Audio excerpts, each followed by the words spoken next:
Thank you, Mark. Good morning, everybody. So my talk today will be about application of RHEM on disturbed rangeland. So RHEM, for those who weren't here earlier, today is the Rangeland Hydrology Erosion Model. The Rangeland Hydrology Erosion Model, and this model was developed by the USDA ARS, and it's the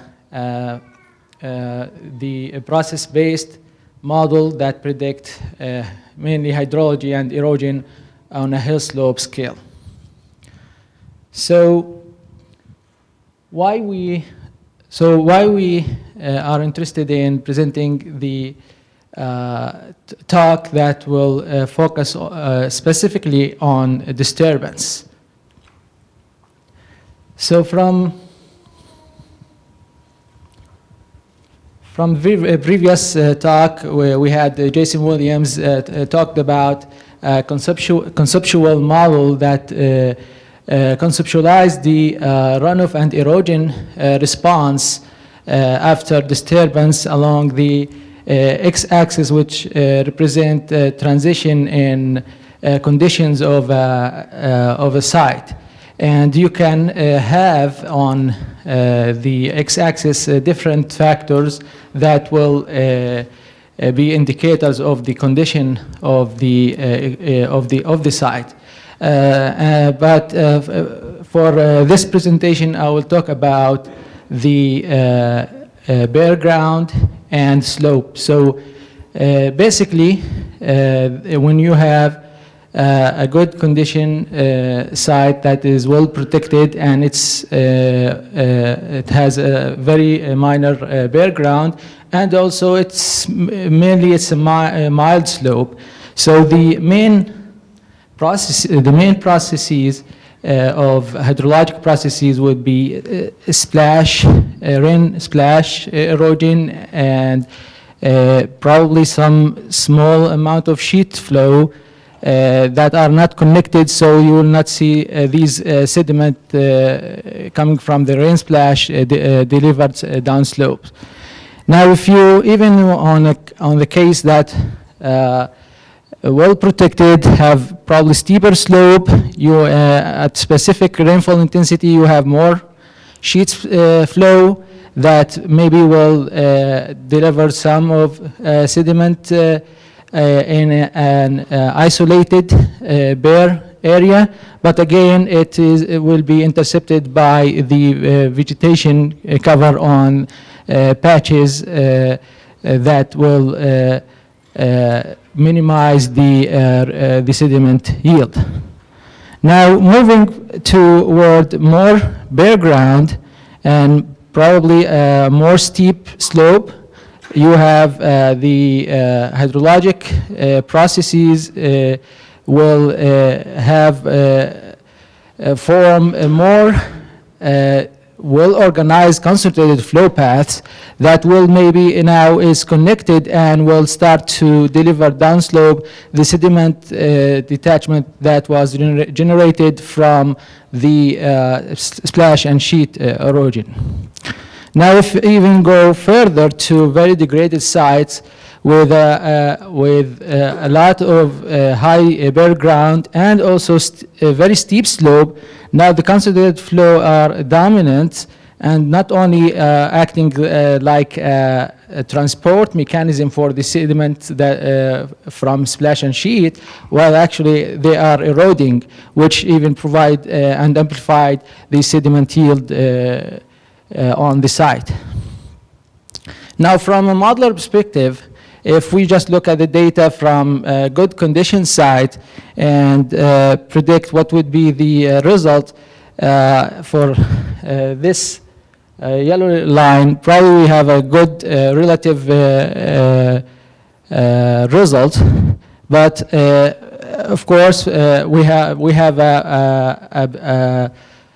the process-based model. So we know that we cannot extrapolate the results we have from the good condition sites to the degraded sites because we are not presenting the same dominant processes here.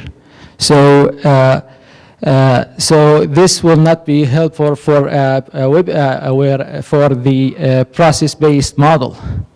So in this presentation, I will focus on the model component that addresses the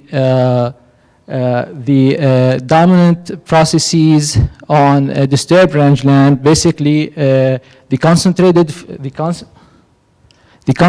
flow component as while it is acting like a transport mechanism, or also add to that when it's acting like a sediment source. So in this presentation, I will talk about these model components that address the disturbance. And during that, I'll show the data that were used to develop these components. And we will also show the theory behind this hydrologic processes model. And we will show some equations that we developed to parameterize the components. And also, I'll show some examples of RHEM applications using these hydrologic processes dominant by concentrated flow. So the data that were used to collect the data that were used to develop the components of the concentrated flow hydrology and erosion were collected from several experiments that were conducted by Dr. Fred Pearson in Boise, Idaho. And these sites located on across sites across the Great Basin area with the different states, as you can see here. So these sites exhibit some kind of disturbance. For example, some sites they have some tree encroachment in sage steppe area in early stages, or even we have up to scale to late stages of tree encroachment. Other disturbance like wildfire on woodland, and also we have some prescribed fire that burn some sagebrush sites. And also there were some treatments for tree removal by either fire, tree mastication, or tree cut.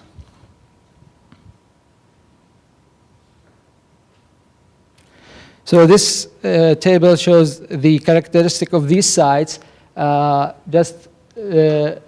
like to show you the ranges of the slope that we have is between about 5% to 65% steep sites. So this is it becomes very important in the later slides. So mainly the experiment that were used to develop the components for the concentrated flow are the overland flow release experiment. And basically, you select these among all these sites in the Great Basin. The plots were selected, and then the characteristic of each plot: vegetation cover, macrotopography, slope, were collected, and then some of these plots were having rainfall simulation applied to them before the concentrated flow were released, or if it's not, then we have some pre-wetting pre-wetting the plot. And then most of the time, we release the flow using the flow regulator about 4 meter upslope of the plot. And then after that, we start to measure the hydraulics characteristic of the overland flow coming from the release point up to the collection point downslope. The main hydraulics characteristic will be velocity of the flow, the geometry of the flow. So these will be used to collect and parameterize the model. The velocity were measured by the salt detector method, and this just slide shows the probes that were used.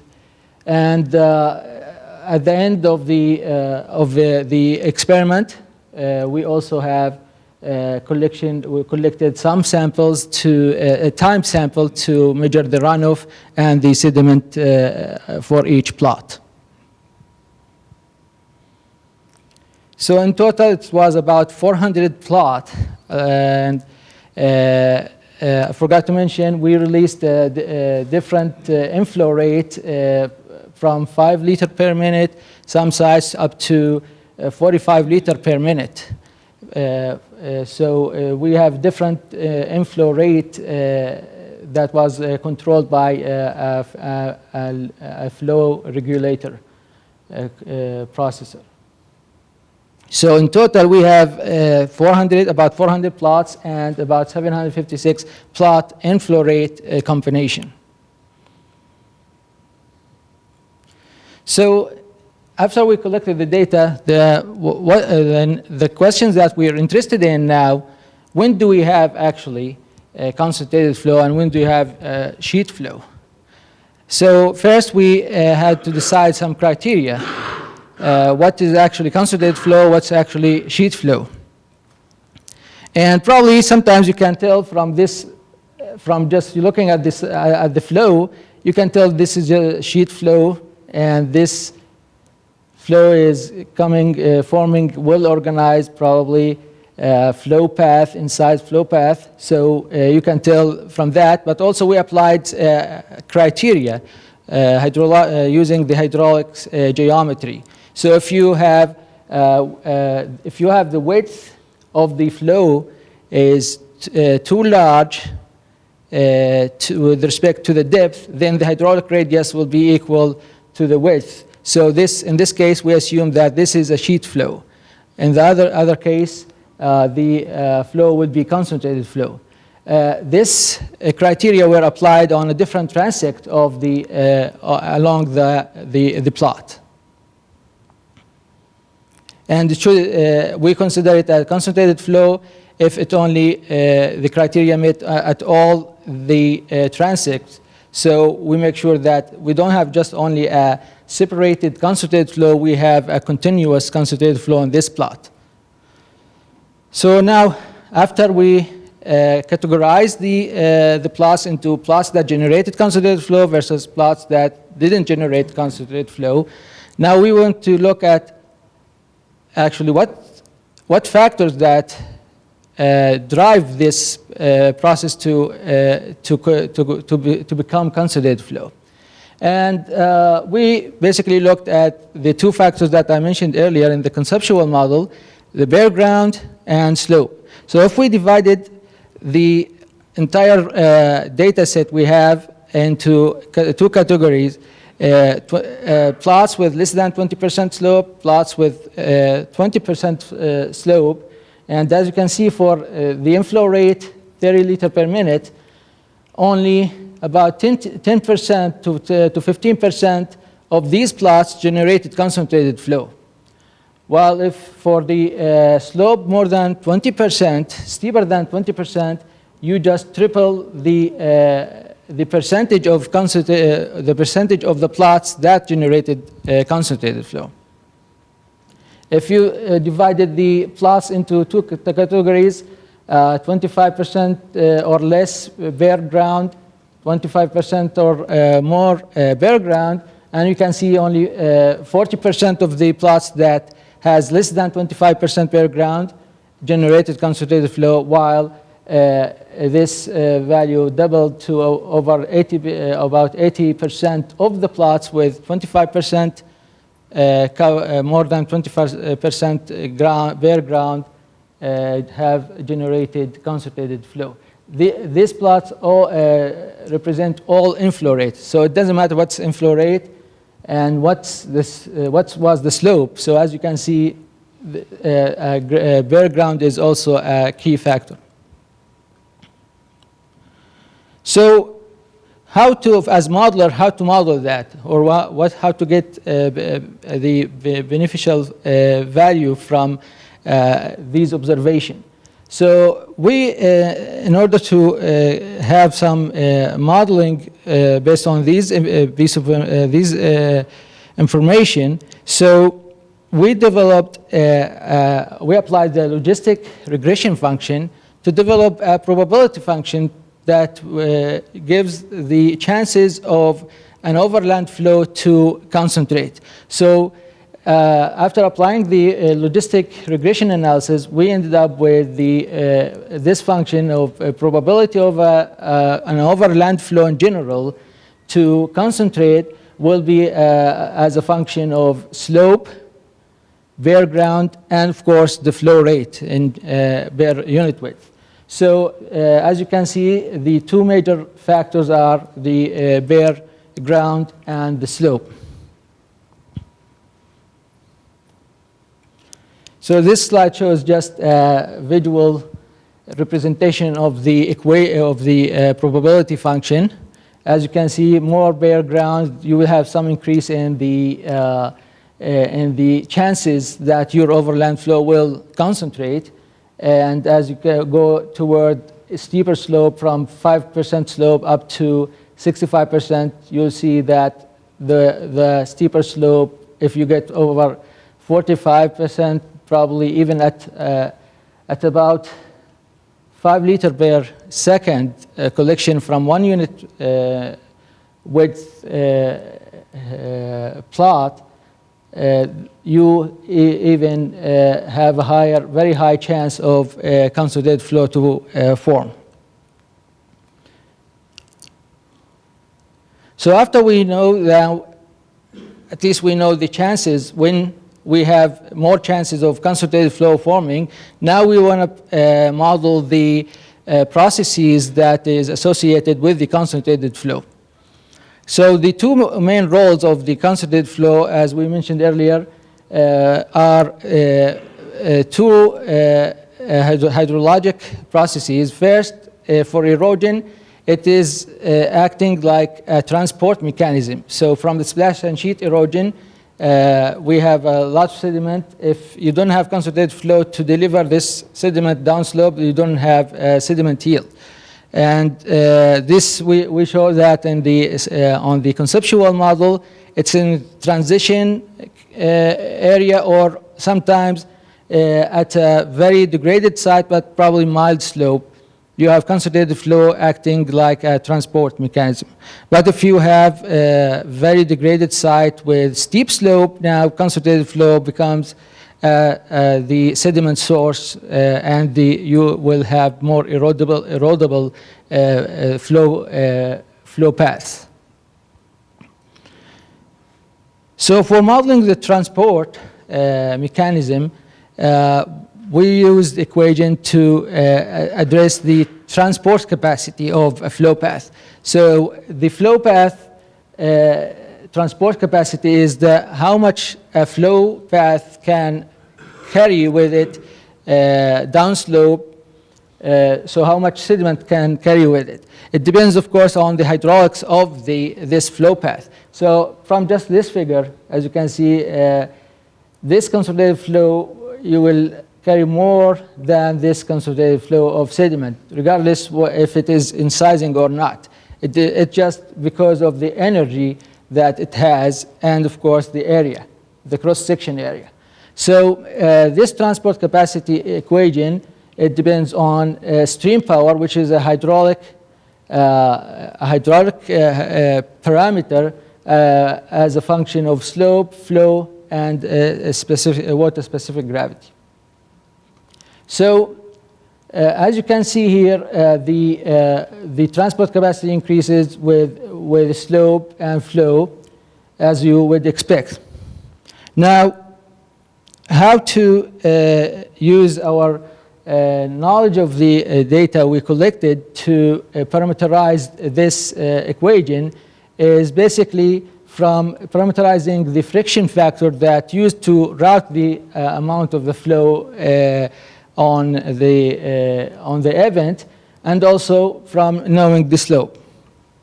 So in order to parameterize the hydraulic parameters that are necessary for parameterizing the transport capacity, we used our data that I showed earlier in the slide, 750 points, and about 50% of these points were concentrated flow, and we developed the friction factor, hydraulic friction factor equation as a function, and readily available variables like the litter cover, rock, basal plant, cryptogram, and slope. And also we developed from the same data set, we developed a width function to predict the width of the concentrated flow as a function of flow and slope.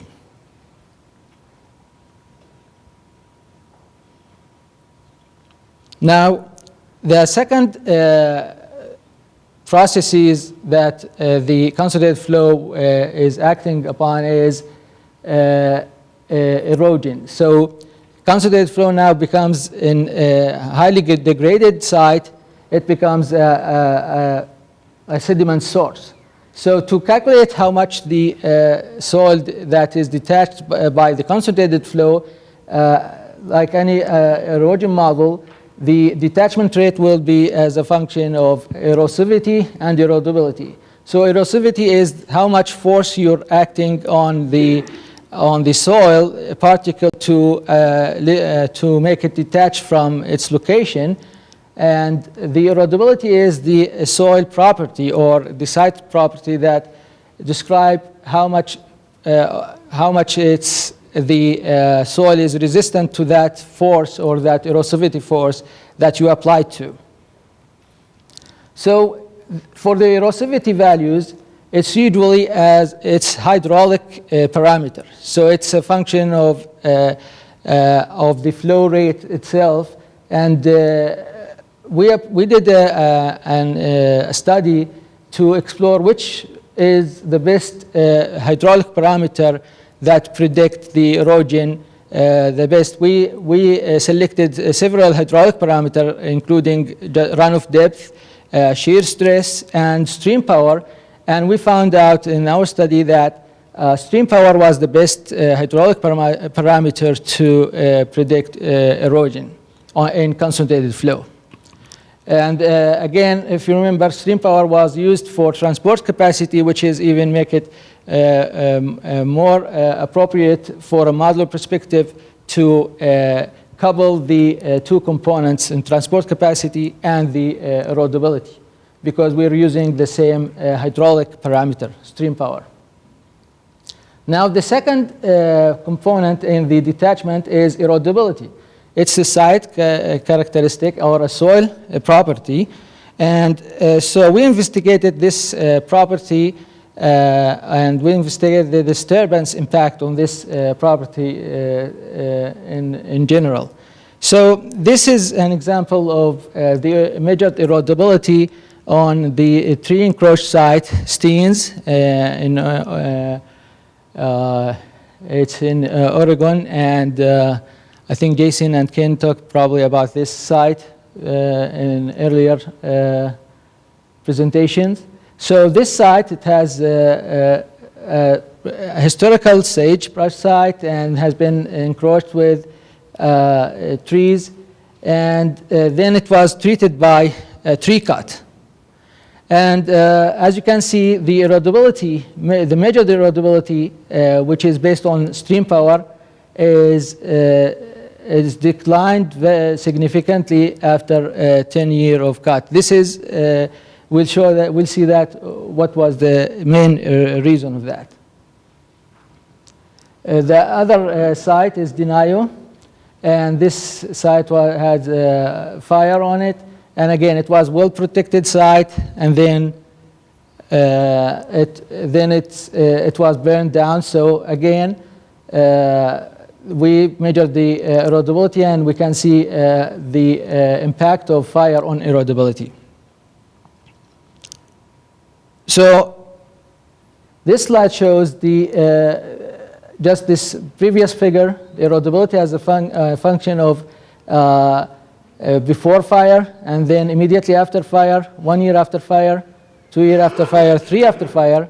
And this is another figure that shows the bare ground. As you can see, it's the same trend, which is a big indicator that the main property or the main factor was to govern the erodibility was ground cover. Another phenomenon we saw is erodibility actually is in one event or even along cumulative events is changing, it's decreasing. So especially when you have fire disturbance, this site is, it was at the beginning, it was well protected, it has a lot of sediment availability, and then you burn it down, you expose a lot of sediment, and then when you apply rain or you have a rainfall event, you have a high pulse of sediment available at the beginning, but then you start to erode, and then the sediment will run out until you go back probably to the before fire. This figure shows the samples that we collected after rainfall simulation. As you can see, within even a rainfall simulation event, the amount of erodibility decreases significantly. So we tried to model that in exponential equations and regression, and we have we developed the equation that would represent this decaying erodibility, and it's also included in the model. Just it has only parameters, the K omega, the maximum erodibility that we start with, and then we have a decay factor to see how what's the rate of the erodibility, at what rate it will decay. And again, this erodibility is parameterized by equations that we developed as a function of readily available data like litter, basal plant, cryptogram, rock, clay, and silt. So then we applied RHEM on 3 case studies that we have from rainfall simulation. The first one was the break site, and again, this site I think was presented by Jason earlier.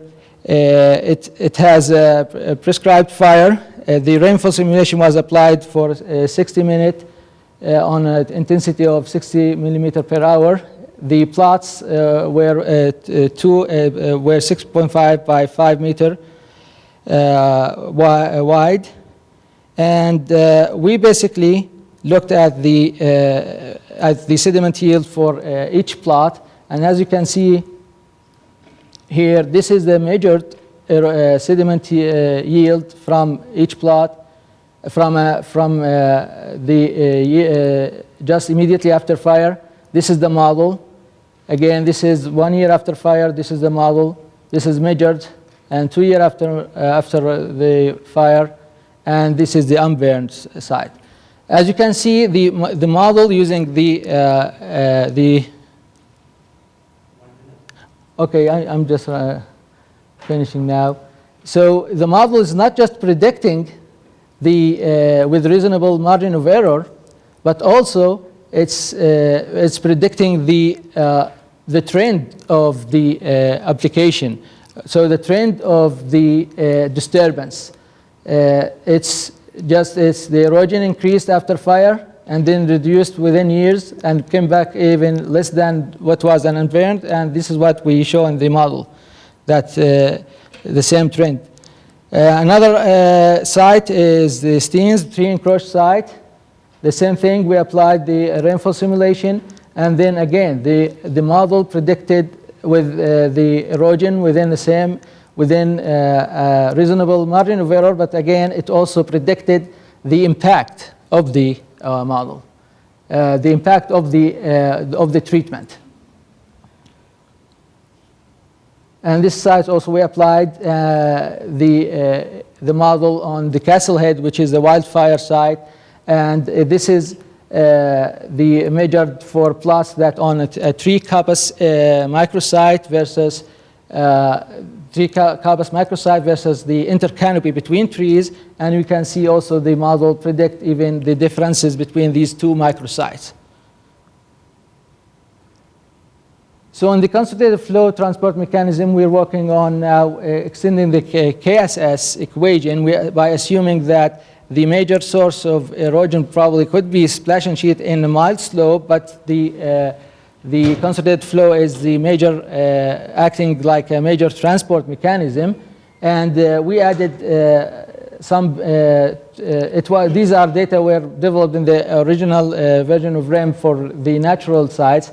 Then we added some plots with treated by called bare treatment, which is removable of clip the canopy cover and then removal of ground cover that we can move by hand, and then apply a regression.